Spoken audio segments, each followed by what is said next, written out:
I remember being at the playground and I met this awesome caretaker, and she asked me the question that I dreaded the most at the time, which was, "What do you do?" What I should have said is, "I'm an artist," but I didn't say any of that. I just kind of panicked and said I didn't work outside the home. And then I was anguished. Why did I answer that way? That's not how I want the world to see me. And if I want the world to see me as an artist, I can't even say it out loud. What does that say about where I am? So I would pursue these opportunities and then I would openly share them until eventually my imposter syndrome was just obliterated. It was just a series of going through those uncomfortable steps and doing risky things.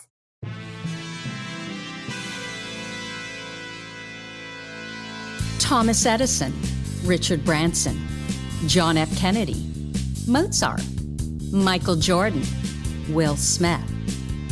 That sounds like a list of highly successful titans in a variety of vocations.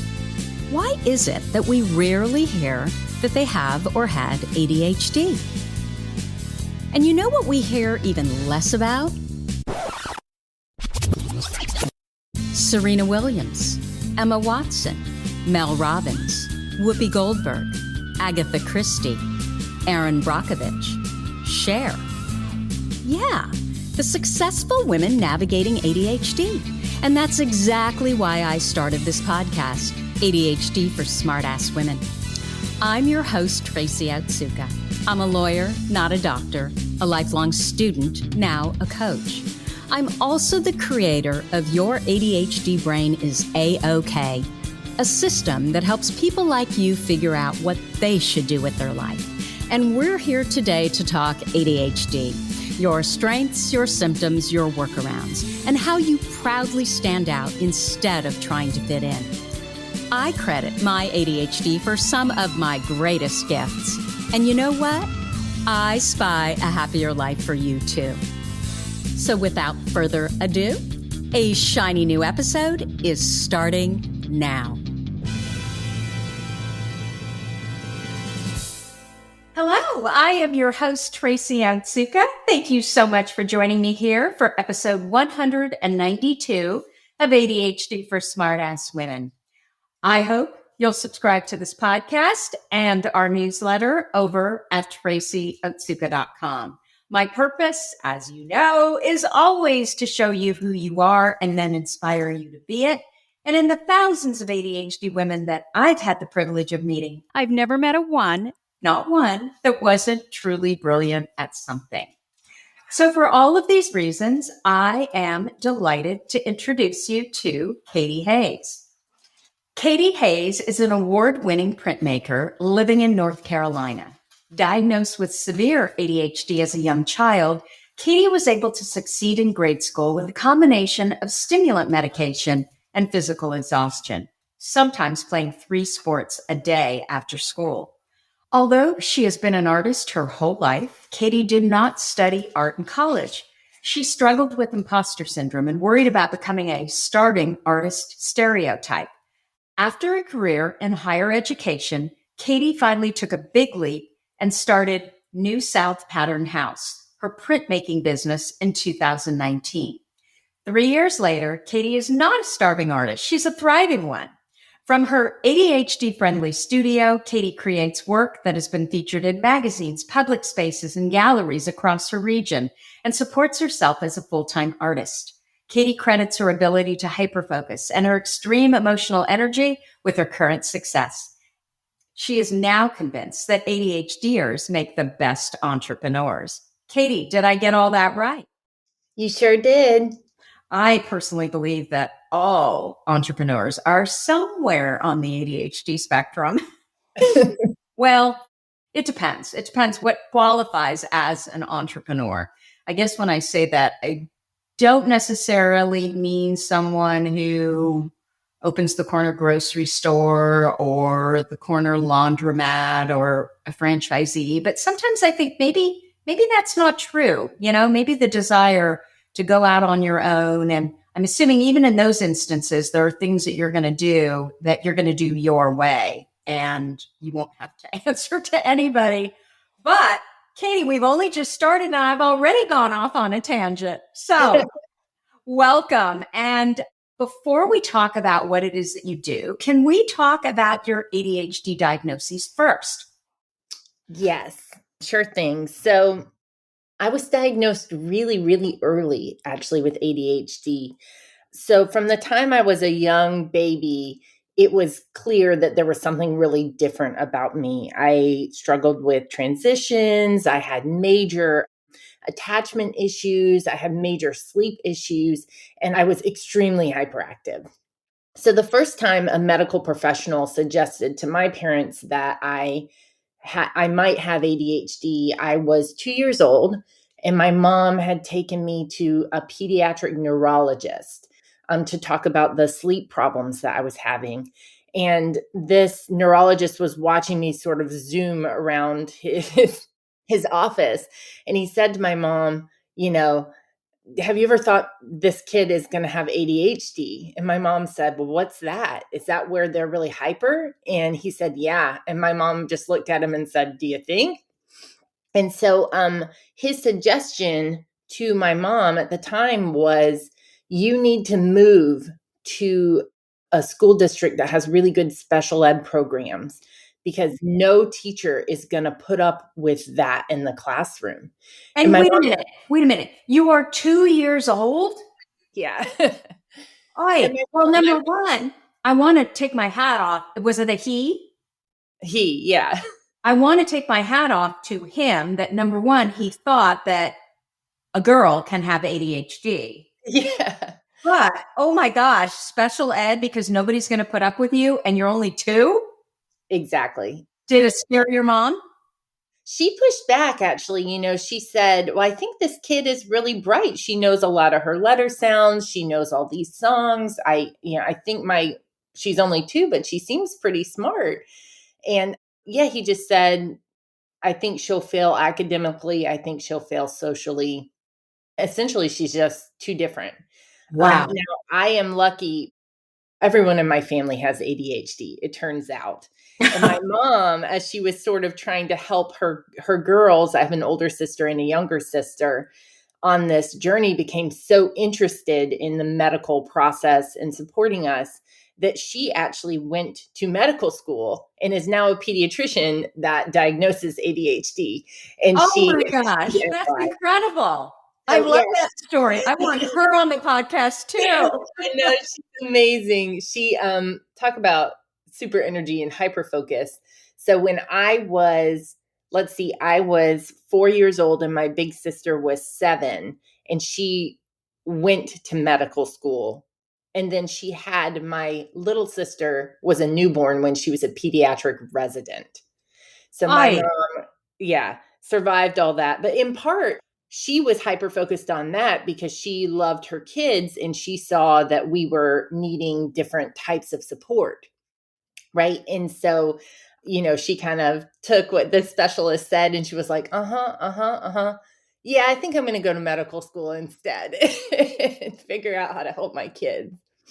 So immediately she pushed back, or was there she just absolutely knew that you got it wrong.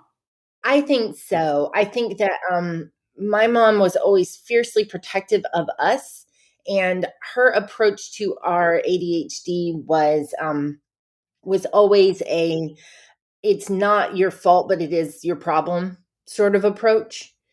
So I was really lucky in that she didn't think there was anything wrong with us, but my parents both recognized that we were different and we did have different needs, and that we weren't always going to be in an environment when we were out in the world that would make us feel like we belonged. So they made sure that our home environment, I never was told when I was at home, it was never like, oh, Katie, you're too much. You have too much energy right now.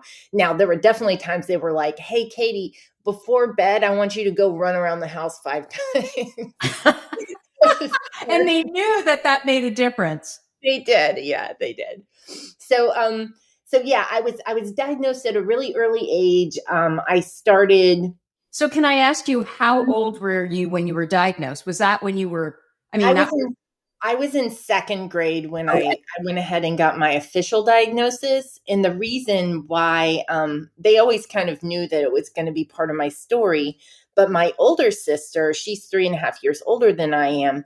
And she is more of the kind of classic. She was masking. She's a girl. She's very intelligent. She wasn't hyperactive. And so for the first, she was starting to struggle in school for the first time. She was really bright. So she was able to kind of get by, but my parents noticed that she wasn't achieving kind of at the level that you would expect. So when they realized she needed a diagnosis, they said, well, let's bring Katie along and just go ahead and get her diagnosed. So I was in second grade, and that's also, I started taking medication in second grade and took medication all the way through college. So medication works for you? It does. Yeah. I took Ritalin, and I really believe that I would not have been able to get through school without it. But equally as big of a part of my story was also just exercise. My parents realized that I just needed to constantly be in motion. And so I did every sport you can imagine. I played soccer year round. I did gymnastics. I did karate. I was on the swim team. I did baseball. I tried basketball. I just kind of did a little bit of everything. You were And a sporty spice. I was sporty spice. And but kind of like Appalachian redneck sporty spice, you know. So we were also like climbing mountains and going whitewater rafting and stuff like that. Katie, where exactly are you from? Remind me. Okay, Where did so you grow up? I'm from Cullowhee, North Carolina. It's an hour southwest of Asheville, North Carolina, which is kind of the nearest landmark that people will know of. So I grew up basically in the Great Smoky Mountains National Park. Wow. It's a beautiful place to grow up. Not really a good place if you like shopping malls, but if you like, you know, hiking and kayaking and, you know, jumping off cliffs into mountain lakes, it's a great place to grow up. And so, was that a community that knew a lot about ADHD? It knows more now because my mom is has been a pediatrician there for a number of years. I think it was a community. It's a rural community, and there's a college there. Western Carolina University is in my hometown, and so you have a lot of kids of academics. And so I have found that there seems to be a lot of neuroatypical kids in that group. And we also were drawing. So my high school that I went to, it was everybody came. There was only one high school in the whole county, so everybody kind of comes in. So it definitely wasn't a place that was where there were a lot of specialists that understood ADHD, but it was definitely a place where it was understood that like there were rowdy farm kids that needed to move their bodies, and that was okay. That didn't make you a bad person, you know.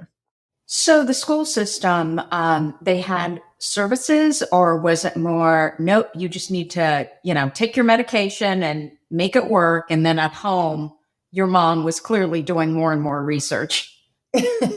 Yeah, I never really received any services in the school. I can't remember any school professionals working with me on strategies or techniques to deal with my ADHD. It was all, medication, and then the skills that I learned. I did karate for years, and the self-discipline and focus and meditation that's kind of built into that was super helpful for me. But honestly, only since I have been an adult have I really started to tap into some of the coping mechanisms and to understand my ADHD. I just kind of viewed it as something that made it hard for me to sit still and pay attention in the boring parts of school, but something that made me very successful in many other parts of my life. Was school hard for you? It was sometimes yes and no. Ritalin really helped. I was able to, I was a very bright student. I was voted most likely to succeed in my high school class. I went to a good college, but I didn't know the ways to build in structure for myself. So I didn't have any strategies for helping me with note taking. I was sort of just drifting along, if that makes sense. So, But wait a minute. Okay, I'm going to push back on that. You were doing more than drifting if you were voted most likely to succeed. I made good grades, but it was a lot of especially in high school, a lot of that is just memorizing. So like you have an exam coming up, you hyper focus, you cram, you study, you do okay on the test, and then you instantly forget that information. That was kind of how I got through high school. And it helped also because I did play so many sports. I knew that I would only have, say 30 minutes to get whatever homework done between one sport and the next. So it made me not able to procrastinate in the same way. And Well, actually, that's a strategy. I mean, that's a really interesting strategy. yes, I vividly remember doing homework in the car after soccer practice on the way to karate, or sitting in swim meets or soccer tournaments trying to cram in homework here and there. And in fact, when I got to college and then I had so many fewer responsibilities, what I found is that once I started playing sports in college, that also really helped me with my grades. Well, I mean, we know that work expands to fit the time you have. It's so true. So true. So true. And especially for our brains. I mean, I think just having that shortened period of time, it's so much easier for us than if we've got 2 weeks to get something done. Yes. So, what happened in college? Were there any issues as far as a transition from high school to college, or did you just pop right in and you did fine? College was a big shock for me. I went to UNC Chapel Hill, and I was there. I was used to being one of the brainier kids at my rural Western North Carolina high school. And then I went off to college, and there were all sorts of kids that came from fancy private schools and prep schools, or just much more rigorous, academically rigorous school systems than I did. And they had learned all these study skills and note-taking strategies, and they were just a lot more prepared than I was. So I had to find my way.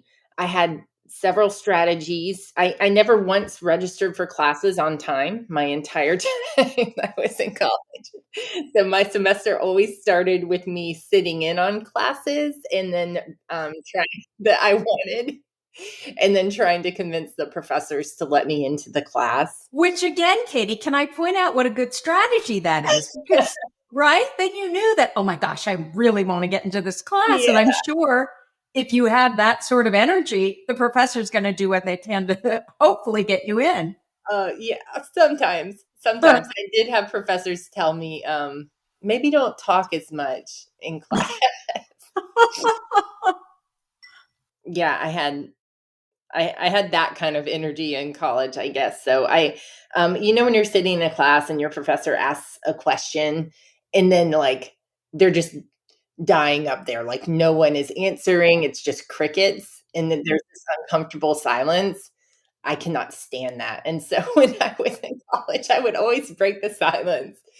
And I had a professor, a male professor, tell me one time, Katie, I love that you contribute to class conversation, but I think maybe some of the other students aren't talking because you always do. And so could you take it easy? Could you maybe not speak as much during class? And I said, okay. And so I did that for a week. And then after that week, he came back and he was like, just kidding. I was only talking to break the uncomfortable silence because, I couldn't stand it. I couldn't stand to see him sweating up there. So. Oh my gosh. So you felt bad for him. Yes. That's the sweetest thing ever. And then he comes and tells you to stop it. Yes, that is correct. Okay. So what happened then? So I will say that I did not make it through as I intended to go pre-med. I don't know why I thought that I wanted to be a doctor. My mom was a doctor and she's amazing and she's like my hero. So I just thought, well, I'm a smart kid. I like biology, especially. I really loved nature. And I was the president of my biology club in high school. I was like, yeah, this is my thing. And then I got to college and started taking some of those classes. And I don't know if it was my ADHD, but I just realized, like, I can force myself to do this work, but I hate it.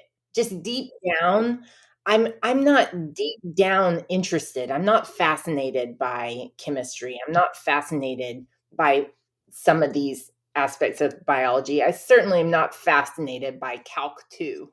You know, I kind of limped along my first year on this pre-med track and then talked to my parents, and I was like, this is just not what I want to do with my life. I do not want to spend my next 8 years taking classes that I'm not interested in.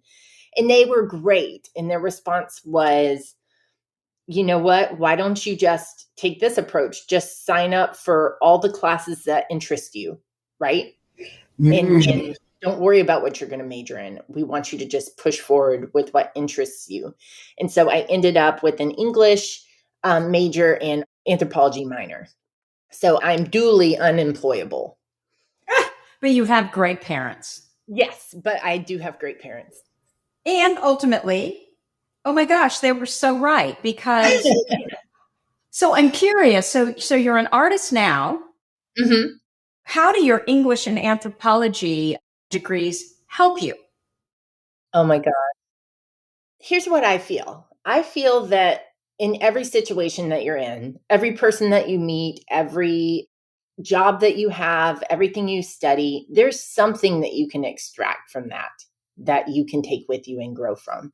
Mm-hmm. So certainly, my English degree, I communicate for my job. I write copy for my website all the time. I read constantly.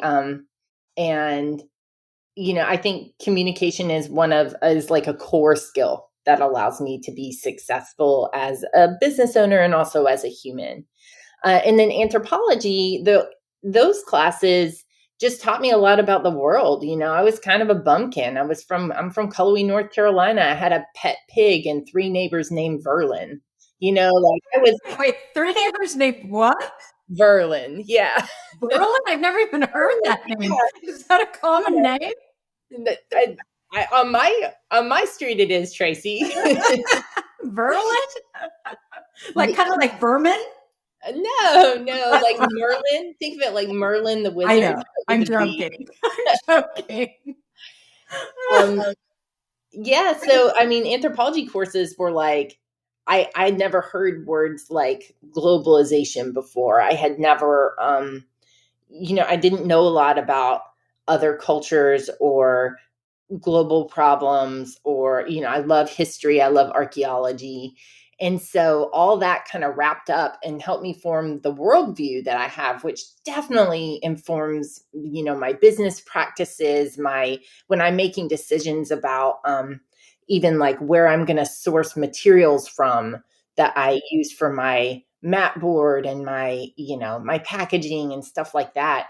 I'm drawing on those experiences that I learned in college. So yeah, I don't think I could be where I am today if I hadn't taken the long way. Do you know what I mean? I completely know what you mean. And I think it's Steve Jobs who always said that you can't see your path looking forward.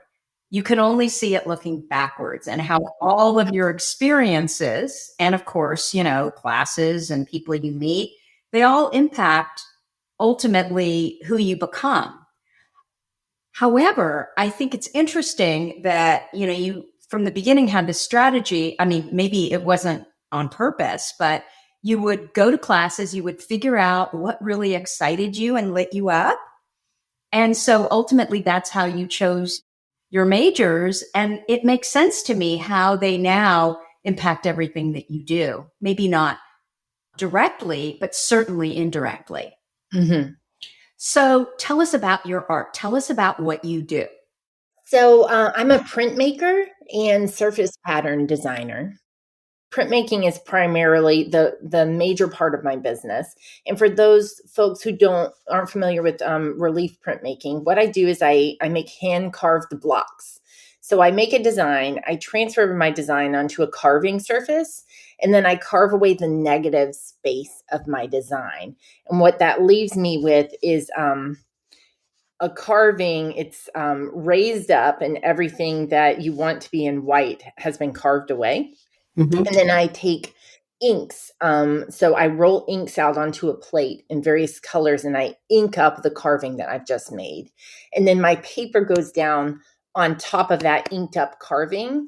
And then you press down. You rub the back and you kind of pray that you get a clean imprint. So think of it like a stamp. It's like a giant stamp in reverse. And so And how big are these called block prints then that you're carving out?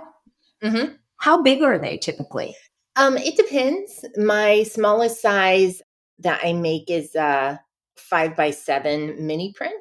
Mhm. The biggest size that I make is 18x24. It's matted up to a 22x28 frame. So it Wow. just depends. And so, for a small block, it may take me a few hours to carve, or a larger block might take me a few days. So are these hand carved? Yep, hand carved. I've always loved working with tools. My dad taught me how to build things in his shop when I was younger, and so I've always felt really empowered by that. What I love about printmaking is that you get like a dopamine hit from every part of the creative process. So it's really fun to design the prints and to sketch them out. It's really fun to do the carving. And then it's also really fun to see the ink go on and to pull the print up. It's just really rewarding. So my brain gets lots of little mini dopamine hits through that process. So how do you make these so perfect? So, okay, so I understand. What are you carving from? Like, okay, you've got the tool. Like, is it wood? What is it that you're carving into? I guess would be the right question. Linoleum. So you can make a block print from a number of different surfaces. You can carve into wood. You could carve into a potato. You can carve into foam. I A lot remember of that in grade school. What I primarily carve into are a few different substrates. Linoleum is the kind of the gray stuff that a lot of people experimented with in high school art class. That's what I first learned to carve on. And then now they make a whole family of linoleum related products. So my favorite is called Eco Carve, and it's made from all recycled materials. They're a little bit softer and not as crumbly as traditional lino. And that's what I mostly carve in. How did you even find out about this? How did this start? When I was in high school, my high school art teacher did like a printmaking unit, and I carved a linoleum block of a rabbit. And I had it, she took it to the local community college, and it was on display there. And someone saw it and contacted her and said, I want to buy a copy of this print. And so, I was thrilled. I think I was 15 years old, and I think I charged them $15. And that was the first piece of art that I ever sold. I got away for years. I stepped away from printmaking because I just didn't have all the carving tools, or, the inks or the rollers or anything like that at home. So I was mostly doing painting and drawing. And then years went by. I had my two kids. I was working in higher ed. And then after my son Benjamin was born, we moved from Oberlin, Ohio, where my kids were born, back to North Carolina. And I was doing a lot of surface pattern design, and that's making repeating patterns for wallpaper and fabric. Through that process, I remembered printmaking, and I remembered, oh man, I used to really have a knack for this, and it was really enjoyable. So that year for Christmas, I told my whole family, okay, what I want is to tool up and get back into printmaking. So one person bought me a roller, and one person bought me a tube of ink, and one person bought me some paper. And so between everybody, I kind of got all the materials that I needed to get going again. And I just never looked back from there. So now it's my full-time job. Okay, so let's back up a little bit. Yeah. You said that you were working in higher education, and I remember saying that in your bio. Tell us what you were doing there, and then How did you ultimately make the transition to printmaking? Was it just that Christmas gift and you decided that, oh my gosh, I'm going to do this. I love it. No, so I had a great career in higher ed, and most recently when we lived in Oberlin, Ohio, and I worked for a college access program. So I had an office at the local high school and an office at Oberlin College, and on the college side of things, I would recruit, hire, and train college tutors to come and work in the city school district. And on the high school side of things, I had an office where basically juniors and seniors mostly would come into my office and be like, help, I'm panicked, I don't know what to do with my life, I'm stressed out about all the kind of bullshit paperwork that you have to do in order to launch into the world, right? You have to fill out the FAFSA, and you have to figure out financial aid award letters, and you have to write college essays, and if you're not planning to go to college, you have to get a resume and try to find work. And so my job at the high school was just to kind of help students. They would walk in, literally, it was just to help panicked teenagers find their way. Um, so all the paperwork that if I were doing it for myself would feel really boring and uninteresting to my ADHD brain. I'm so motivated by social interactions that I was able to really help those kids and meet their energy level, right? My ADHD super helped me in that role because I would be in the middle of one thing and then a teenager would come in my office and burst into tears, and I would be able to meet the moment, right? I had the energy to meet the moment and drop what I needed to do and help them sort out whatever was stressing them out.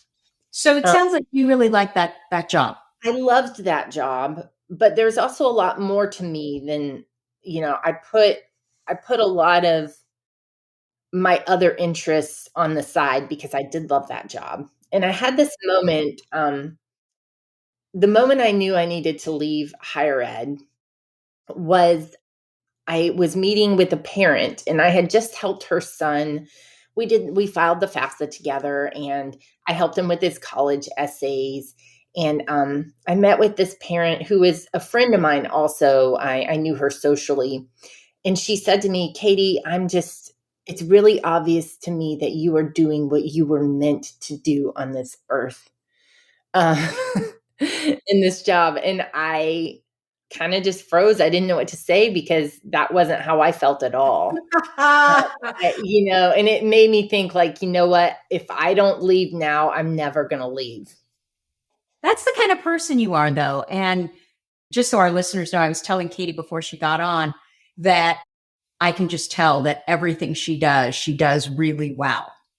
And so it doesn't surprise me that even though you may not feel that way, you do such a good job at everything that you do that other people feel that way, right? They think that everything is what you're meant to be doing. And I talk about this all the time because just because you're good at something doesn't mean you should be doing it, right? But we get sucked into that. Right. Right. And I also think that there was only a limited amount of time that I could have been in that role and been that successful. I was like Michael Jordan, right? I retired at the peak of my career.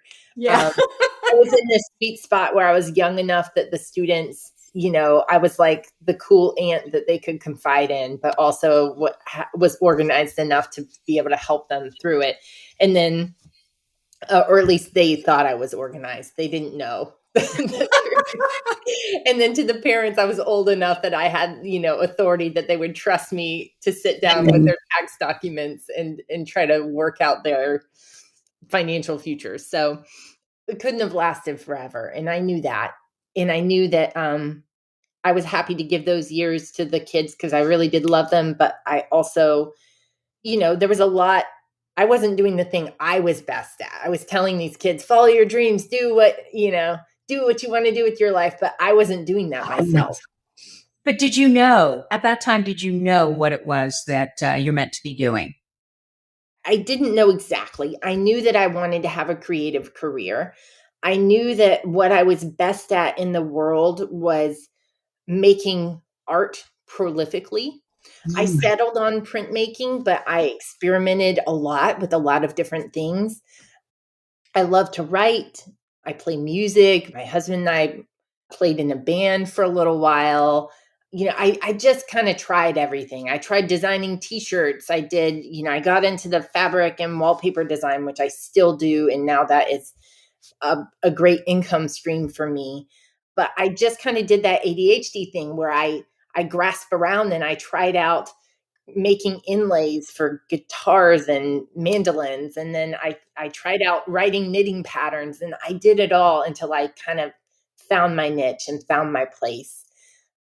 And again, it all made me a better maker and artist. And, I couldn't be where I am now if I hadn't done those things. So how did you make that transition? Was it just the move that made it for you, or was it So conscious? there was kind of a natural transition point in my life. I was pregnant with our second kid, and my husband had been running a nonprofit it was always designed as kind of a catalytic temporary organization geared towards sustainability. And meanwhile, he had an opportunity. One of our friends from his grad school program had started a solar company in North Carolina and was kind of asking him to come down. And so we talked about it, and we had a choice. We could stay where we were in Ohio, which we really loved, or we could take this leap. And one of the things that we knew is, okay, if we stay in Ohio, Katie will never leave this job because she loves these kids too much. And, we thought that the solar industry was just a really, in terms of our personal priorities, it was just really important to go all in on that industry. And so we said, okay, let's make this leap. We'll move down. Sean will get involved here, and we will start to transition Katie over into a creative career, which turns out it's very hard to do that when you also have two kids at home. No. Highly recommend childcare. Uh-huh. And it wasn't really until I had a few years of sort of being a stay-at-home mom and trying to just stay sane by staying up at night and teaching myself Adobe Illustrator and doing art just to keep that part of my brain working. And I started to make a little bit of an income from that. And we just had to make that impulsive leap and say, okay, we need to invest in some childcare in order to see if this is a real possibility. So we did that in 2019, halfway through the year. Things were going great. We made the decision to have both our kids in full-time childcare, or my daughter was in school, my son in full-time childcare. I started my business, and then the pandemic happened. So And then you became full-time childcare again. then I was full-time childcare for Ben, and also like proctoring this online learning for my daughter, who's now 9.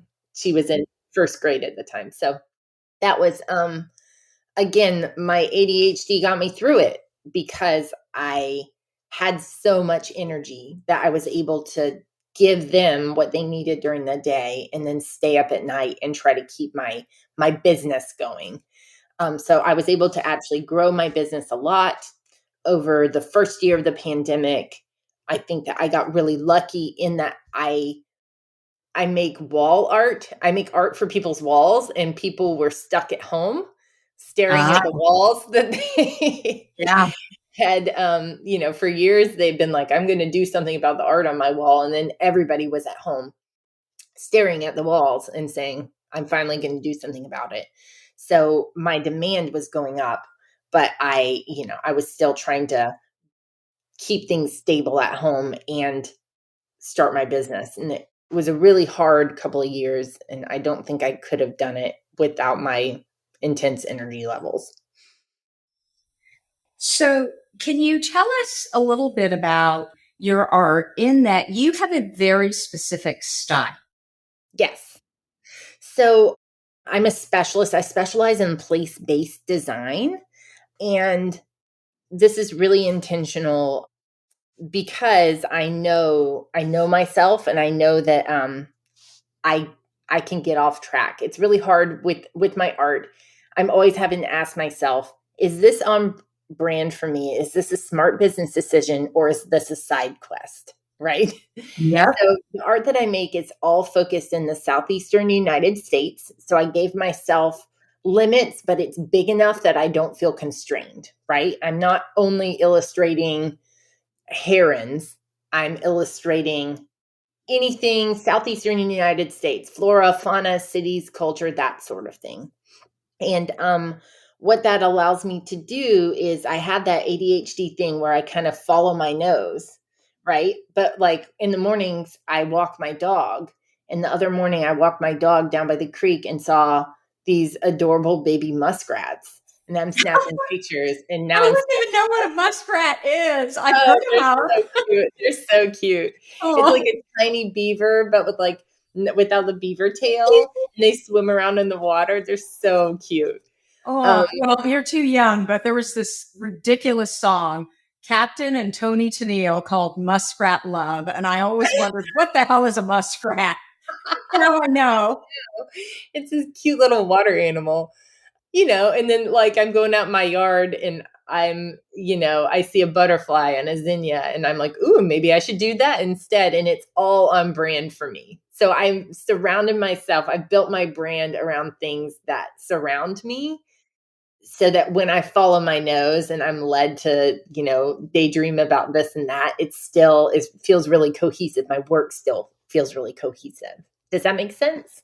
It makes perfect sense. And I think it's so smart because, again, with our penchant for shiny and new, I think it is so easy as entrepreneurs to get off track.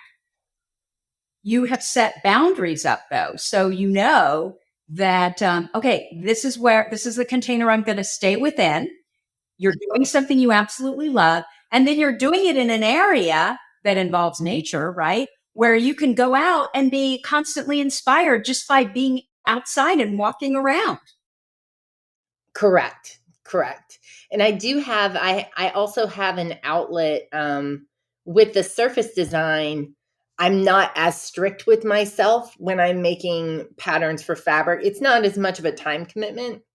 And so there was a point in the pandemic where I was like, yeah, I need to make a fabric pattern that is a dumpster fire and I need to illustrate raccoons and dumpsters on fire and that wouldn't have fit with New South Pattern House or my printmaking business, but I do allow myself to play in those areas.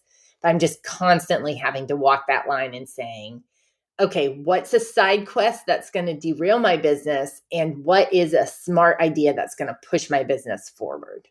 That's the constant tension in my creative process. I think what's important, and I keep hearing you say it though, is that you're aware of how your brain works. And so you are putting strategies in place that work with your brain to keep you on track. Yes. And Yeah.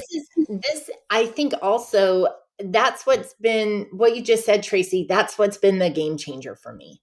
So my whole life, I've known that I have a lot of potential. And until now, I have always felt like I was a little bit underemployed, like I just wasn't really realizing my full potential. And the thing that has allowed me to do that is instead of just saying, okay, well, I need to take Ritalin and exhaust myself to the point where I can sit still in order to, suffer through chemistry class. Now, when I approach things, I think like, okay, how's my brain gonna do in this situation? And how can I hack myself, right? How can I hack into my hyper focus? How can I strengthen the areas in which I know that I'm going to be strong already, right? So I use body doubling. An example of that is that when I'm pulling prints in the studio, I use the body doubling strategy constantly. I'm always listening to podcasts. I listen to your podcast. I'll listen to Skillshare classes. Mm-hmm. And what I found is that I'll pull twice as many prints if it's part of a conversation, you know? So I'm always thinking about how I can set up my space, set up my work day, set up my life in a way that will make I'm not fighting against my brain, I'm going with it. Does that make sense? It makes total sense. You are being intentional. It all comes back to what is it that you're trying to get done and how can you do it better that feels good? Mm-hmm. I wish you could see my studio. I'm sitting up in my studio right now, and this is the first space I've ever designed with my ADHD in mind. And so what I did, and I was able to, when I started my business, I was just working out of this room adjacent to my kitchen, right? It was like an old, super tiny dining room. And as my business grew, I was literally just on top of myself. And so we made this financial decision. My business was doing well enough that we were going to put in HVAC in this garage, this secondary garage building that is on our at our house. And so for the first time, I was able to design a space that works for my brain.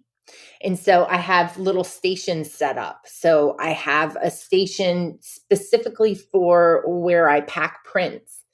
So when I'm going to art festivals or shipping things out, I have a workstation that has all of my clear bags, all of my mailers, all my mat board, my backing board, my promotional materials I put inside with each print, and they're all right there where I can grab them. So I don't have to walk across the house or even across the room and get distracted. Can I ask you, Mm-hmm. as an artist, Uh-huh. is the shipping the hardest part for you? No, No? oh, packing prints is boring. Shipping prints, I think that I'm really motivated by two things, anxiety and also social. The social contract is really important to me. So, like, if someone has purchased something from me, it's almost like a game I play with myself. How fast can I get it out the door? Because shipping is lumped in with customer service in my brain. And so I'm motivated to try to be like, oh, did you get your print? Did are you going to leave me a review? I know you love these, right? So the shipping is wrapped up in that for me. But yes, packing prints when I'm getting ready to go to festivals and I need to get 100 prints packed, that's pretty boring. And I need a podcast or something to get me through it. Yeah, anything to do with shipping and packing for me, even like sending returns back. Ooh, Oh my gosh, it's always like right before the deadline. I hate doing it. I can't do it. I went on an exercise kick last year and I found this really cute. It was like a sports bra from Old Navy. And I got it and they had a great return policy and it broke the first day I had it. It snapped. Did I send it back? No. No, I did not. Did I keep it? I just threw it away actually last week. I threw it Good. away. Because you probably look at it and beat yourself up every time, right? You know, that ADHD tax is really a real thing for me. I agree. Okay, so I know, Katie, that you have struggled with imposter syndrome, and I was wondering if you could talk to us about that. Oh man. Yes, this is one of my favorite things to talk about. So, first of all, I would like to say that I only recently made the connection between my imposter syndrome as an artist and my rejection sensitivity dysphoria as an ADHD person. I'm really a hypersensitive person. If I think someone is mad at me, I want to die. Like it feels really unmanageable for me. So I think that as an artist, I knew I was an artist, but I was going through the world not wanting to share that because when you make art and you put it out into the world, you're putting a piece of yourself into space and leaving it vulnerable to critique and to say that to represent your identity and put your identity out into the world. It is all vulnerability. And I was really scared. So I remember there was a moment where I was earning an income as an artist, not enough to go full time yet. I had just published a book actually, and I, Published a book on what? yeah, Has don't anything to worry, do with art, or is this just, don't worry, an ADHD aside? Oh, and I just published a book. don't worry about it. It was one of the things that I tried as I was like kind of throwing spaghetti on the wall, right? And what am I going to do with my creative career? I wrote a book of kids poetry for my kids and then did like a crowdfunded self-publishing route. So I remember being at the playground and I met this awesome caretaker. She was there with two little girls that she watched, and my kids were there, and we were chatting and we're having this great conversation. And she asked me the question that I dreaded the most at the time, which was, "What do you do?" Right?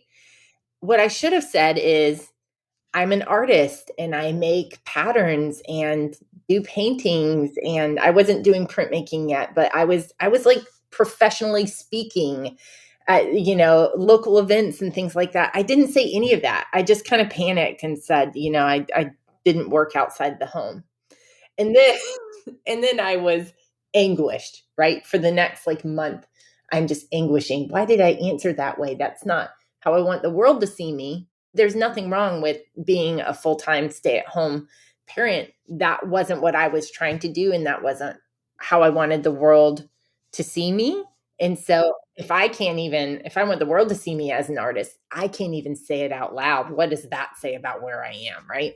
Yeah. So I anguished about it. And then I took a step, which was I wrote a blog post about it. I used to write a lot in this mommy blog I kept. And Wait a minute. A mommy blog so was that your blog? yeah, I Oh, did. yeah, you forgot to mention that too, but okay. I did. Tracy, is any of this surprising to you though? No. No. So, but I made this blog post about imposter syndrome, and I just owned it and put it out into the world, almost like, "Hey guys, if you see me pulling this shit, I want you to say something. And also, if you're struggling with this, I see you. And like, if you need validation, like, I just owned it and was really public about what I was struggling with. And the response was really great because there were a lot of people in my networks who said, I struggled with this in my career too. And they were all people that, to me, they seemed amazing, right? They're doing incredible things, right? And it was just really reassuring to know that other people had my back, and that I could put myself out there. And then I had kind of a cheerleading section every time I would do something brave, right? Something new and brave, and put myself out there, post about artwork that I was making, or go on the local radio show, or be interviewed by the local newspaper. I would pursue these opportunities, and then I would openly share them until eventually my imposter syndrome was just obliterated, right? But it was just a series of going through those uncomfortable steps and doing risky things like this podcast. This is the first podcast I've ever done. Well, you're doing great. No surprise. But like, you put yourself out there and you see an opportunity and you say, okay, that seems a little scary to me, so I should probably do it. Yes. And what does it do? It jacks up that dopamine, right? For sure. Because you're proud of yourself. So what we should probably say is that for those listeners who've never heard of rejection sensitive dysphoria, it's not in the DSM-5, but emotion is clearly recognized by all experts in ADHD. And the whole idea behind rejection sensitive dysphoria is that many of us, if not all of us to a certain degree, I mean, that's really what the imposter syndrome is all about. We suffer from this fear of criticism and rejection. And it can be something that we fear that's not even there, but we build it in. And the thought is that the reason we do this is because we've lived a life of ADHD and kind of always waiting for that comment that we're too much, or we have to moderate our voice, or, we're talking too much. And the professor comes up to us and says, "Hey, can you not do that?" So that's what Katie and I are talking about here. And I think that imposter syndrome, it never goes away. I really felt like, okay, I'm really comfortable with what I'm doing here. I'm good at doing this. But then the next thing that you do that takes you out of your comfort zone, it starts up again, right? And so the more you do, the more imposter syndrome will come up. But the more you just do what it is that you want to do, the more you realize that you have control over it. Would you agree? Yeah, I think so for sure. And the more you realize, like, everybody's just everybody's faking it to a certain degree, right? Yeah. It's just that you said it really well, is when you have ADHD, you go through the world and the world is it's always kind of pulling you back. You're never really in an environment that's set up for you. And so you're always watching for that. And you just always think, someone's going to come down on me soon. And it turns out no one's going to come down on you. Except for you, right? Yeah. No, I absolutely love that. Okay, so Katie, this has been a fantastic discussion, but I don't want to leave you without asking you, what are the ADHD traits that you feel are responsible for your success? In my case, it's the combination of mental and physical energy. So when I was younger, I was really hyperactive. As an adult, I need to move around. I can't sit still, but I don't need to go run a marathon every day. But my brain is always, I also can't sit still and watch a TV show on the couch. So I think that I have a combination of mental energy and physical energy that allows me to be a prolific artist. So I don't just make art, Tracy. I make a lot of art. With that, I think comes a high emotional intelligence. So because what we just talked about, how you're constantly wondering if people are going to think that you're too much. When I am selling my art and I am trying to read customers, they'll come into my space if I'm exhibiting, or I'm at an art show and someone comes in and I'm interacting with them, I'm always reading them, right? To see if, like, do they want to talk? Are they trying to bond with the artist here, or do they want a space to browse? And because I have been trained my whole life to do that, I'm a great salesperson. It helps me move my art. And then Makes finally, perfect sense. I think just hyper focus, right? That's why my brand is really cohesive and my business is thriving, is because I've been able to hack my hyper focus. Absolutely. And what do you think the key to living successfully with ADHD is? Find out what you hyper focus on, and can you build a career around that? Outsource the things, accept that you kick ass at a lot of things, but there's some things that you're bad at, and figure out what you can outsource. And then everything else, build systems, right? So like, if I can't get around packing prints, I have to do it. At least I can set up a system that will allow me to do it without getting distracted, where everything's in one place. Do you have a number one workaround for us? For me, I know you were saying before we started recording, you love your tablet. I love my bullet journal. I brain dump into my bullet journal and allow that to replace my anxiety. So instead of carrying around the tasks that I need to do and being worried that I will mess up at them, I dump it all into the bullet journal, and then I can relax. That is so important. I think people don't realize how much of an impact just writing all this crap down and then literally just going through and crossing off the stuff that either you can't do anything about or you can delegate and get rid of, so you don't have to worry about it. Because to me, the best way to cross things off is to give it to someone else. I love that one. Okay, well, Katie, where can people find you if they want to know more about you? They want to see your art. They want to buy your art. Where do they go? Okay.